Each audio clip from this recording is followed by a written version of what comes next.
নমস্কাৰ বন্ধুসকল, মই হিৰেন। আজি মই আপোনালোকক এই ভিডিঅ'টোৰ জৰিয়তে 2024 বৰ্ষত ধনুৰাশি ব্যক্তিসকলৰ শিক্ষা আৰু কেৰিয়াৰ ক্ষেত্ৰত কেনেদৰে ফলাফল লাভ কৰিব তাৰে সম্পূৰ্ণ বিৱৰণ আপোনালোকৰ আগত এই ভিডিঅ'টোৰ জৰিয়তে আগবঢ়াইছোঁ। প্ৰথমে মোৰ চেনেলটো আপোনালোকে ছাবস্ক্ৰাইব কৰি ল'ব, যাতে মোৰ পিছৰ ভিডিঅ'বিলাক আপোনালোকে সহজে লাভ কৰিব পাৰে। লগতে মোৰ ভিডিঅ' যদি ভাল লাগে তেন্তে লাইক আৰু শ্বেয়াৰ কৰিব, কমেণ্ট কৰি আপোনালোকৰ মনৰ ভাৱ প্ৰকাশ কৰাৰ আৰু এতিয়া মূল বিষয়লৈ। ধনুৰাশি ব্যক্তিসকলৰ শিক্ষাৰ ক্ষেত্ৰত এই বছৰটোৰ আৰম্ভণি শিক্ষাৰ্থীসকলৰ বাবে খুবেই ভাল হ'ব।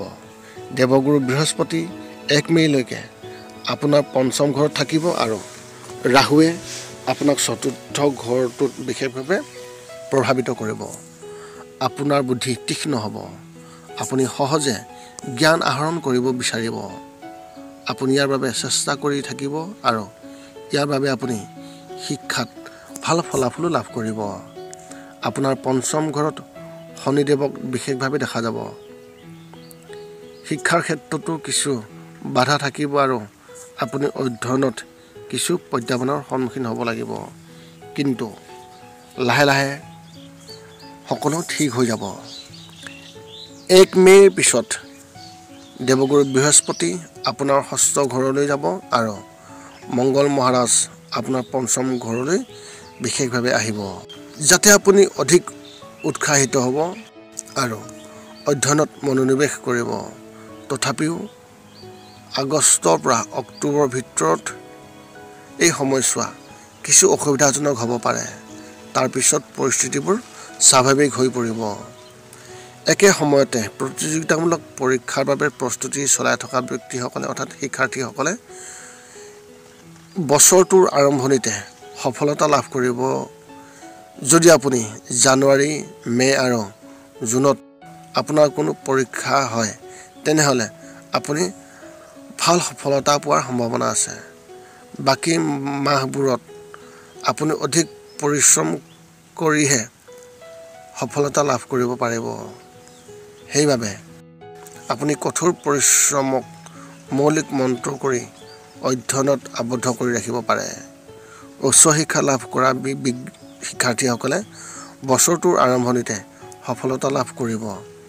ফেব্ৰুৱাৰী, এপ্ৰিল আৰু আগষ্ট মাহবোৰ আপোনাৰ বাবে যথেষ্ট সফলতাৰ মাহ হ'ব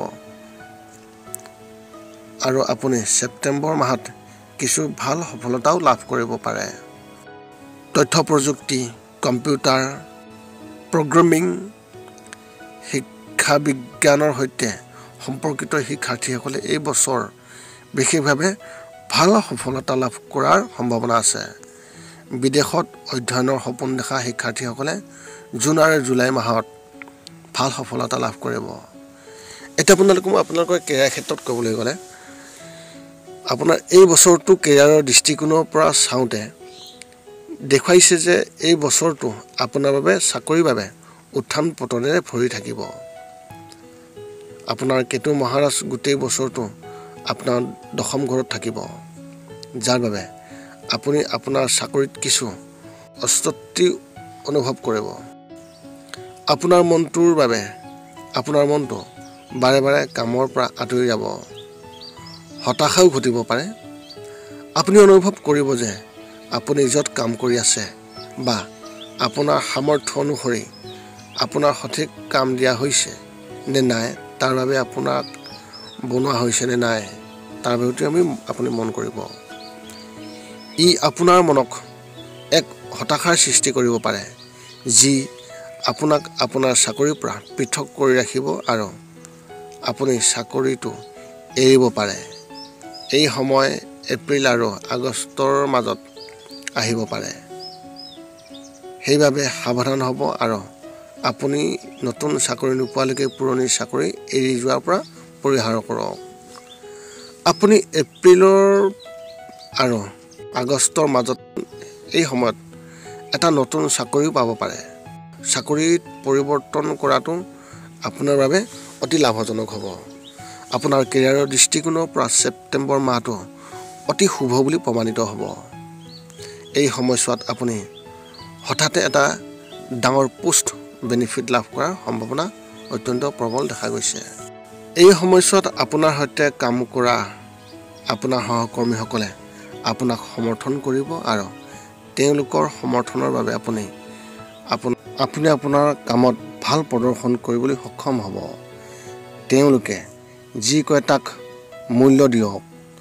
যদিও আপোনাৰ সকলো বস্তু তেওঁলোকৰ সৈতে ভাগ বতৰা নকৰিব, তথাপিও আপুনি নিজৰ বাবে সহায় বিচাৰিব পাৰে আৰু সেইবাবে আপোনাক সহায় কৰিব, যি আপোনাক আপোনাৰ চাকৰিত আপোনাৰ প্ৰদৰ্শন উন্নত কৰাত সুযোগ দিব। নৱেম্বৰ আৰু ডিচেম্বৰ মাহবোৰ অতি সান্তনামূলক হ'ব। পুনৰ লগ পাম অন্য এটা ভিডিঅ'ত। আজিলৈ ধন্যবাদ।